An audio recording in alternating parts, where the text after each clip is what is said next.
Open Air Frauenfeld und das Line-Up ist ja ein Riesenthema. Ich bin ganz ehrlich, ich schocke jetzt alle da noch mehr. Ich bin noch nie am Open Air Frauenfeld gewesen. Jedes Mal, wenn ich das einer Person erzähle, ist sie so, was? Noch nie?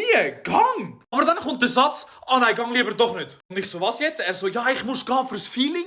Aber gang nicht, nein, warte. Und ich so, was muss ich warten, bitte? Er so, ja, nein, Line-Up seit 2019, 18, absolut schlimm. Ich bin auch ehrlich, ich bin auch noch nie an einem Konzert oder so gewesen. Das wäre mein allererster Open Air irgendwo. Aber ich werde so oft gefragt, was ich vom Open Air Frauenfeld halte und von dem Line-Up. Ich kann wie nichts dazu sagen, ich weiss nicht, wer cool ist und wer nicht. So cool im Sinn von in Verbindung mit Frauenfeld. Wisst ihr, was ich meine? Schreibt doch mal in die Kommentare, was wäre euer Traum-Line-Up? Also wirklich, schreibt mal rein. Es würde mich interessieren, weil ich kann bis jetzt kein Puzzle zusammenbauen. Jetzt kommt ein Kollege zu mir irgendwie vor 2 Minuten. Er so, Max, gehst du auch ans Open Air Frauenfeld? So, Bro, ich bin noch nie gewesen. Er so, was, du bist Zürcher? Bist du in 18 Jahren noch nie gegangen, oder was? Ich so, ja, Bro, ich weiss auch nicht. Er so, die goldenen Zeiten vom Frauenfeld hast du jetzt verpasst, dein Pech.